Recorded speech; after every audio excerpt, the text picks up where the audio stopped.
7,000 साल पहले जब दुनिया के ज़्यादातर हिस्सों में बर्बर शासक हुआ करते थे, राम ने एक राजा के रूप में मानवता, त्याग और न्याय की अद्भुत भावना दिखाई।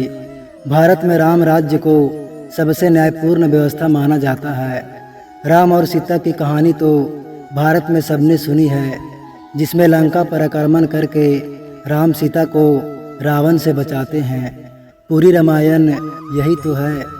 लेकिन वानर सेना और हनुमान जी से मिलने से पहले, यहाँ तक कि अयोध्या से वनवास लेने से पहले, श्री राम अपने भाई लक्ष्मण के साथ जनता को न्याय देते थे।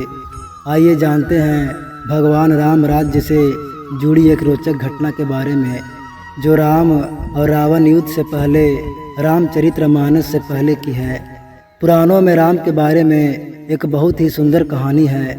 प्राचीन काल में इस देश के उत्तरी भाग में एक बहुत प्रसिद्ध मठ था, जिसे कालिंजर के नाम से जाना जाता था। कालिंजर मठ उस समय का एक प्रसिद्ध मठ था। यह रामायण काल से पहले की बात है। रामायण का मतलब है लगभग 5,000 साल पहले। राम के आने से पहले भी कालिंजर मठ का खूब नाम था। राम को बहुत न्यायप्रिय और कल्याणकारी राजा माना जाता था। वो हर दिन दरबार में बैठकर लोगों की समस्याएं हल करने की कोशिश करते थे। एक दिन शाम को जब दिन ढल रहा था, उन्हें दरबार की कार्यवाही समेटनी थी। जब वह सभी लोगों की समस्याएं सुन चुके थे, तो उन्होंने अपने भाई लक्ष्मण से बाहर जाकर देखने को कहा कि कोई और तो इंतजार नहीं कर रहा है। लक्ष्मण ने बाहर जाकर चारों ओर देखा और वापस आकर बोले, कोई नहीं है, आज का हमारा काम अब खत्म हो गया है। राम बोले, जाकर देखो, कोई हो सकता है। यह थोड़ी अजीब बात थी। लक्ष्मण अभी अभी बाहर से देखकर आ चुके थे, मगर वह फिर से जाकर देखने के लिए कह रहे हैं। इसलिए लक्ष्मण फिर से गए और चारों ओर देखा, वहाँ कोई नहीं था। वो अंदर आने ही वाले थे, तभी उनकी नज़र एक कुत्ते पर पड़ी, जो बहुत उदास चेहरा लिए बैठा था और उसके सिर पर एक चोट थी।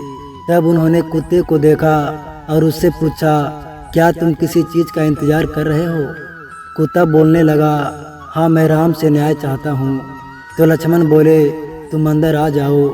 कुत्ते ने आकर राम को प्रणाम किया और बोलने लगा, हे राम, मैं न्याय चाहता हूँ। मेरे साथ बेवजह हिंसा की गई है। मैं चुपचाप बैठा हुआ था। सर्वथा सिद्ध नाम का यह व्यक्ति आया और बिना किसी वजह के मेरे सिर पर छड़ी से वार किया। मैं तो बस चुपचाप बैठा हुआ था। मैं न्याय चाहता हूँ। राम ने तत्काल सर्वथा सिद्ध को बुलावा भेजा, जो एक भिखारी था। उसे दरबार में लाया गया। राम ने पूछा, तुम्हारी कहानी क्या है? यह कुत्ता कहता है कि तुमने बिना वजह उसे मारा। सर्वथा सिद्ध बोला, हाँ, मैं इस कुत्ते का अपराधी हूँ। मैं भूख से बौखला रहा था। मैं गुस्से में था, निराश था। यह कुत्ता मेरे रास्ते में बैठा हुआ था, इसलिए मैंने बेवजह निराशा और गुस्से में इस कुत्ते के सिर पर मार दिया। आप मुझे जो भी सज़ा देना चाहते हैं दे सकते हैं। फिर राम ने यह बात अपने मंत्रियों और दरबारियों के सामने रखी और बोले, आप लोग इस भिखारी के लिए क्या सज़ा चाहते हैं? उन सब ने इस बारे में सोचकर कहा, एक मिनट रुकिए, यह बहुत ही पेचीदा मामला है। पहले तो इस मामले में एक इंसान और एक कुत्ता शामिल है, इसलिए हम सामान्य तौर पर जिन कानूनों का जानते हैं वो इस पर लागू नहीं होंगे। इसलिए राजा होने के नाते ये आपका अधिकार है कि आप फैसला सुनाएं।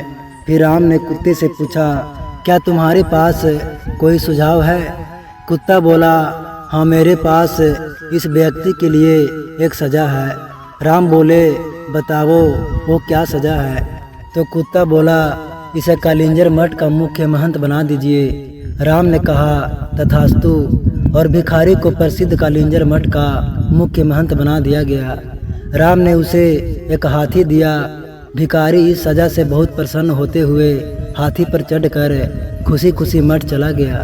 दरबारियों ने कहा, यह कैसा फैसला है? क्या यह कोई सज़ा है? वो आदमी तो बहुत खुश है। फिर राम ने कुत्ते से पूछा, क्यों नहीं तुम ही इसका मतलब बताते? कुत्ते ने कहा, पूर्व जन्म में मैं कालिंजर मठ का मुख्य महंत था और मैं वहाँ इसलिए गया था क्योंकि मैं अपने आध्यात्मिक कल्याण और उस मठ के लिए सच्चे दिल से समर्पित था, जिसकी बहुत से दूसरे लोगों के आध्यात्मिक कल्याण में महत्वपूर्ण भूमिका थी। मैं वहाँ खुद के और हर किसी के आध्यात्मिक कल्याण के संकल्प के साथ वहाँ गया और मैंने इसकी कोशिश भी की। मैंने अपनी पूरी कोशिश की, मगर जैसे जैसे दिन बीते धीरे धीरे दूसरे छिटपुट विचारों ने मुझे प्रभावित करना शुरू कर दिया।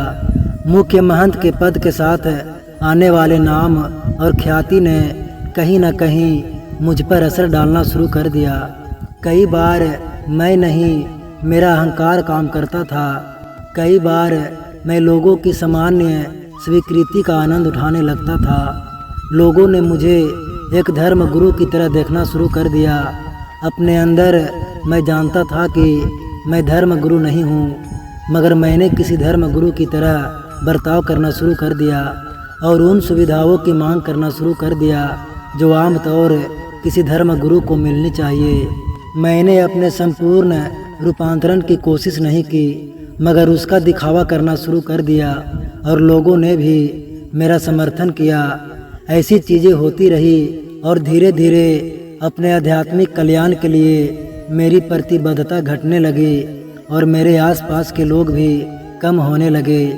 कई बार मैंने खुद को वापस लाने की कोशिश की, मगर अपने आसपास ज़बरदस्त स्वीकृति को देखते हुए मैं कहीं खुद को खो बैठा। इस भिखारी सर्वथा सिद्ध में गुस्सा है, अहंकारी है, इसलिए मैं जानता हूँ कि वह भी खुद को वैसा ही दंड देगा जैसा मैंने दिया था, इसलिए यह उसके लिए सबसे अच्छी सज़ा है। उसे कालिंजर मठ का मुख्य महंत बनने दीजिए।